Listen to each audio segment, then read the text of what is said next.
Bonjour, la naissance du scoutisme en 1907 est pour moi une réponse absolument providentielle au dérèglement anthropologique induit par la modernité, un signe des temps. N'ayant jamais été scout, j'ai goûté les bienfaits du scoutisme par ses fruits chez les jeunes.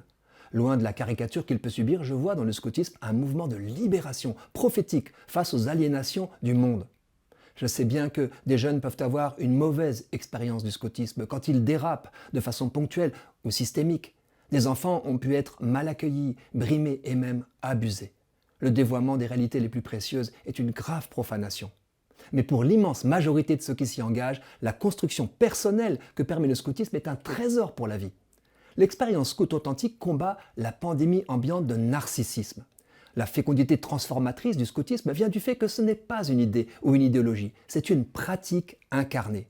Chaque activité scout de plein air, camp, sortie, arrache ses participants à leur canapé, aux écrans individualistes, aux réseaux sociaux addictifs qui rabougrissent la personne à quelque sens artificiellement sursollicité.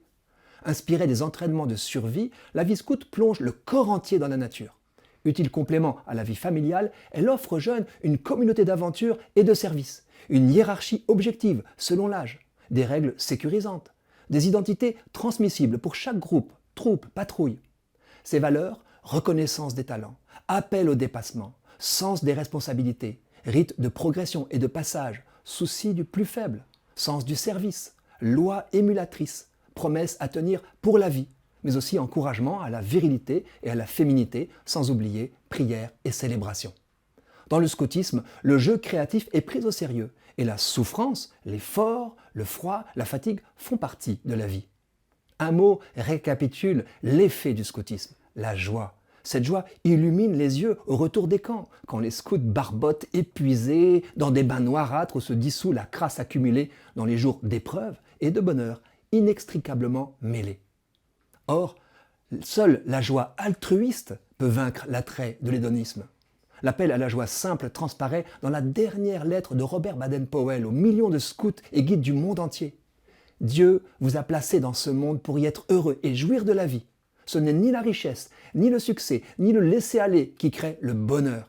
L'étude de la nature vous apprendra que Dieu a créé des choses belles et merveilleuses afin que vous en jouissiez. Contentez-vous de ce que vous avez et faites-en le meilleur usage possible. Regardez le beau côté des choses et non le plus sombre. Essayez de laisser ce monde un peu meilleur qu'il n'était quand vous y êtes venu et quand l'heure de la mort approchera, vous pourrez mourir heureux en pensant que vous n'avez pas perdu votre temps et que vous avez fait de votre mieux. Ancien militaire, Baden-Powell était animé par un idéal de paix. Il croyait en la jeunesse. Il savait le bonheur exigeant. Il aimait la nature. Antidote à la mortelle jouissance matérialiste, l'actuelle vitalité du scoutisme est une bonne nouvelle.